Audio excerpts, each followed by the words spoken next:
Ibadallah, aux serviteurs d'Allah, nous vivons des jours de forte chaleur. Ce que nous devons savoir, ya ikhwa, c'est que cette chaleur intense provient de Nar al-Jahannam. Le musulman, il doit avoir en lui cette croyance. La chaleur, cette chaleur intense, cette forte chaleur, provient de Nar al-Jahannam. Dans un hadith rapporté par Abu Huraira, radiyallahu anhu, il dit que le prophète, alayhi salatu wassalam, a dit,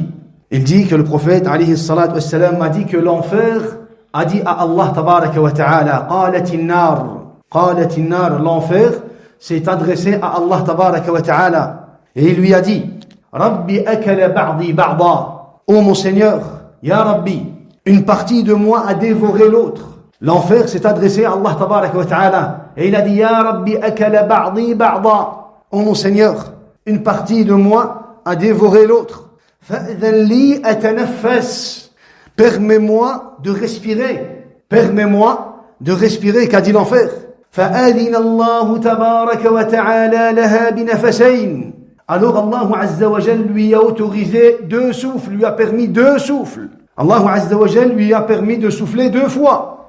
Nafasun fi shita wa nafasun fi sayf. Un souffle en hiver et un souffle en été.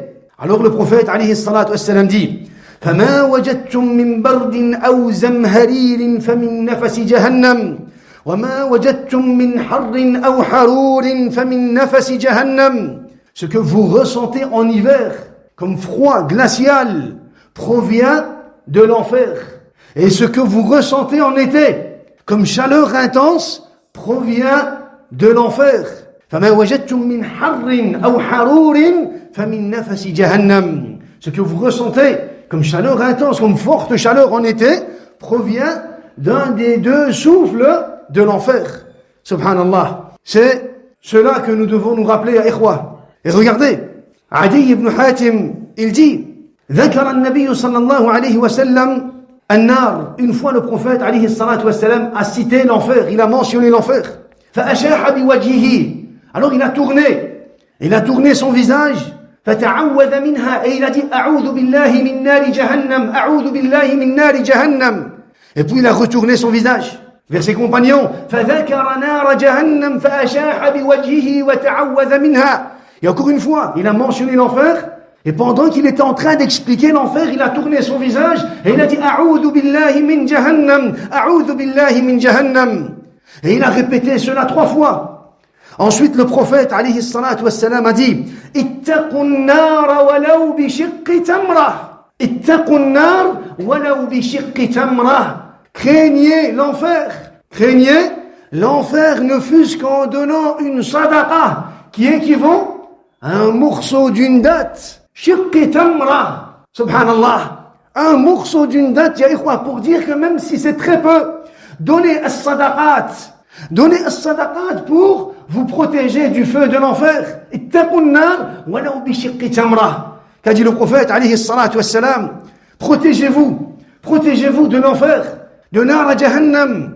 Protégez-vous de l'enfer, du feu de l'enfer, même si c'est en donnant une sadaqa qui équivaut à un morceau d'une date.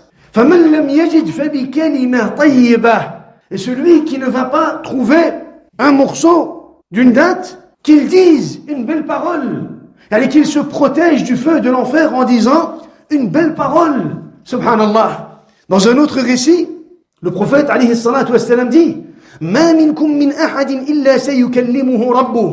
Il n'y a personne entre vous dont Allah Azza wa Jal ne va pas lui adresser la parole, pour dire qu'Allah Azza wa Jal va parler avec chacun d'entre nous. Laysa baynahu wa baynahu turjuman. Il ne va pas y avoir entre lui et Allah un traducteur. فَيَنْظُرُ أَيْمَنَ مِنْهُ فَلَا يَرَى إِلَّا مَا قَدَّمَ.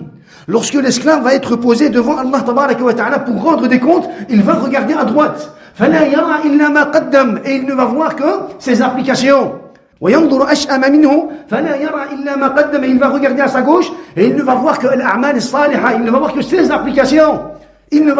applications. وَيَنْظُرُ بَيْنَ يَدَيْهِ فَلَا يَرَى إِلَّا النَّارَ تِلْقَاءَ وَجْهِهِ.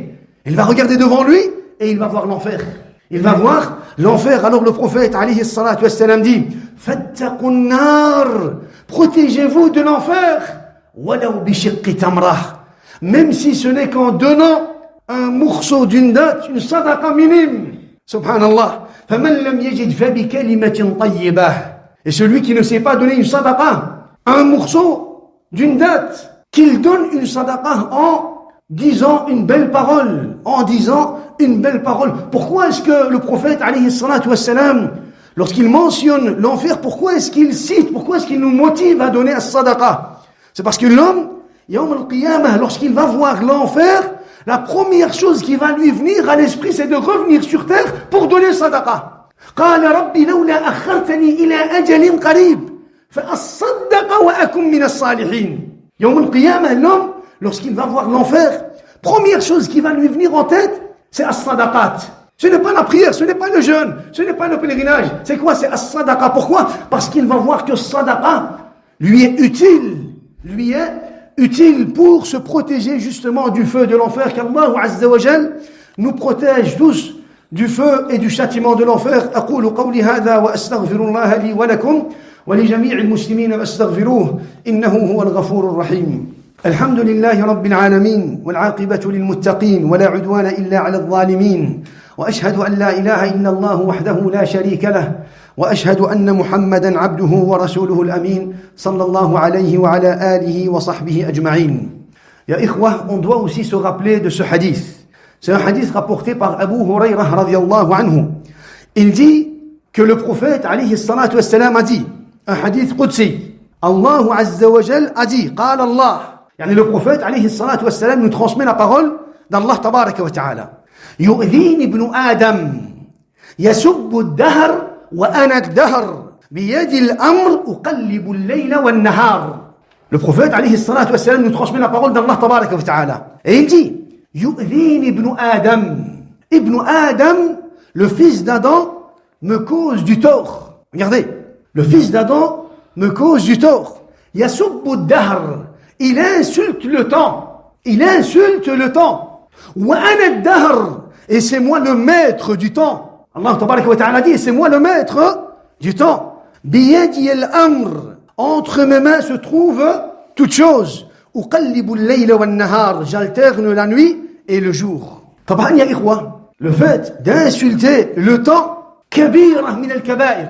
Cela est considéré comme un des grands péchés qui peut mener la personne jusqu'au kufr. ولكن il y a plusieurs situations.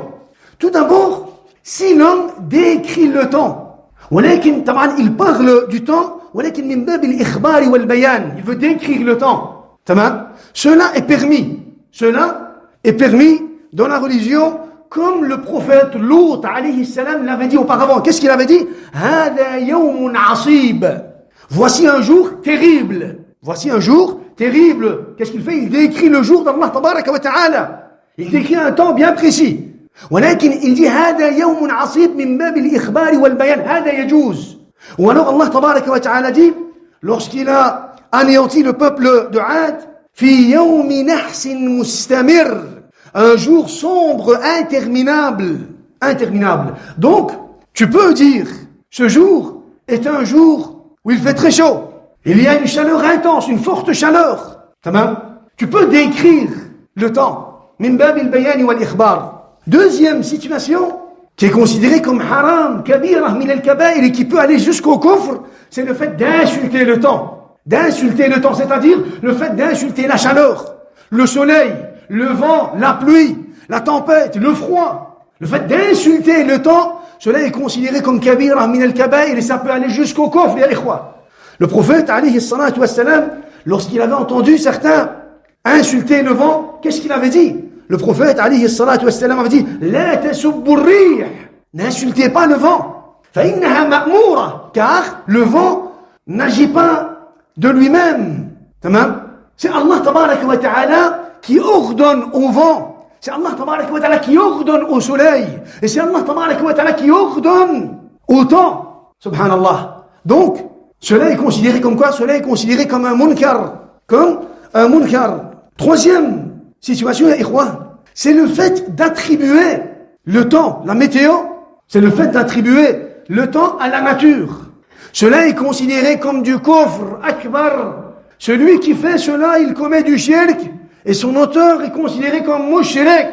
S'il croit que la chaleur c'est à cause du réchauffement climatique, il est kafirun billahi al-azim.